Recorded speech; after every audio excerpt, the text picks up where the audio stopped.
Hey folks, Sam here with Sam Wood Outdoors. Hey, I'm starting to do my pellet gun reviews. You guys all been asking for them, and you know I shoot a lot of pellet guns, and I just love shooting them. So you said, hey Sam, let's hear some reviews of all the pellet guns you got. So got all the stuff together. We're going to do a review on the Marauder, but I just wanted to talk to you about the do's and don'ts of the pellet gun shooting. There's a lot of you guys out there that got these break barrel nitro piston trail guns by Benjamin and Crossman. They got the spring guns. If you don't know which one you have, just kind of look it up online. It'll tell you. Or you got a Gammo. Gammo's a big gun, the Whisper Cat and all that.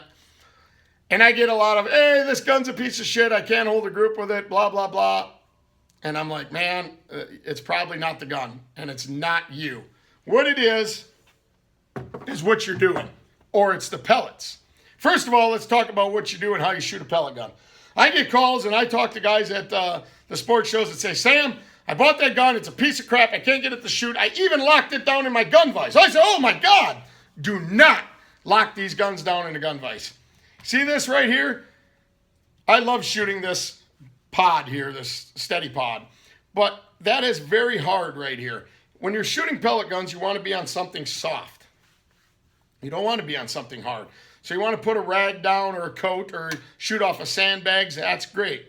If you're locking this in a vise, you're definitely going to be having no accuracy at all. And if you're shooting it on and leaving it lay on something hard, that really affects your accuracy too.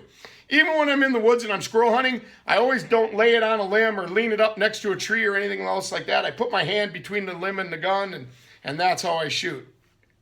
So that right there is probably going to solve 40% of you guys, 30% of you guys' problem. That simple. Next thing moves on to the pellets. Now, pellets, I have the exact same model gun, a couple of them, and they both shoot different kinds of pellets better. I don't know why, but they just do. This is the inherent problem with pellet guns. They're picky.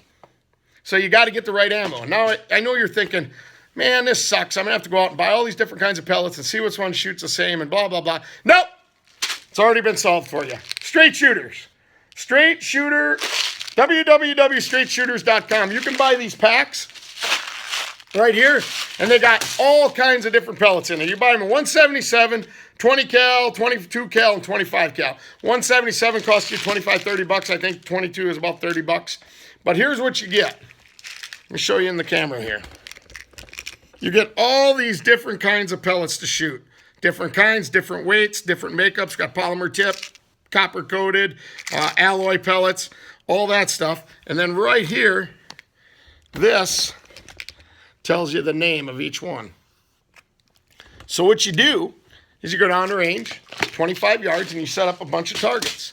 And you take these pellets and you shoot 5 pellets at each target. Now, if you get one of them pellets that's a flyer outside of the group, don't count it. Flyers in pellet guns and air guns is just something we have to live with. They happen. It is what it is. I don't have an answer for it. They're flyers. That's what we call them. But anyways, you'll get back down there and you'll shoot all of these. Hopefully, every single kind. There's 1, 2, 3, 4, 5, 6. 18 kinds of pellets in here. Pretty freaking awesome. So anyways, you got 25 yards. And you get the ones that shoot the best, you're ready to go. Go buy them pellets. Probably the most distance you guys are going to shoot. That's great. If you want to refine it some more, move back to 50 or even 75 yards. Take maybe your top 5 groups. Take them pellets and see how they perform at that distance. Now, then you're going to have to really consider the wind and everything else. I'm lucky. I got a 25-yard range in my shop. I don't have to deal with none of that wind. But just take all that into consideration. Wind will blow a 177 caliber. I mean, if a fly goes by and farts at it, it's going to affect it, just so you know. It's not a lot of lead. So there you go. That probably will take care of 99% of you people's problems. That's it. You know, like I said, buy the straight shooter pack and shoot with something soft in the way.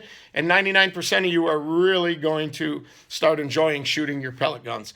The last thing is optics, I guess is what I would call it, and optic setups. Now, make sure you buy, if your gun doesn't come with a scope, you're going to have to buy a scope. I suggest Center Point. They're made by Crossman, and they're made for air guns. These brake barrel guns have a double, what they call a double recoil. Boom, boom. That's just the way they are. That being said, you can go out and think it's your scope is junk, put a $200 scope on here, and that double recoil will destroy that scope in no time. I don't care if it's a Leopold top of the line, it doesn't matter. You need a scope designed for a pellet gun that can handle that double recoil. Center point is the ones I shoot. They come with most of the Crosman guns you buy. I like them. I've had one bad scope in probably 25 guns. I know guys that have never had a bad scope.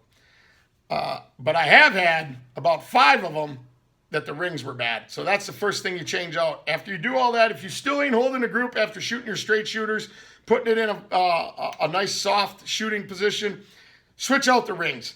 This gun right here just happens to be one that I've switched out the rings on. Just put a little better set of rings on it. I didn't go high dollar fancy. I think they were $20 and made the world of difference. This gun shoots like $1 million now.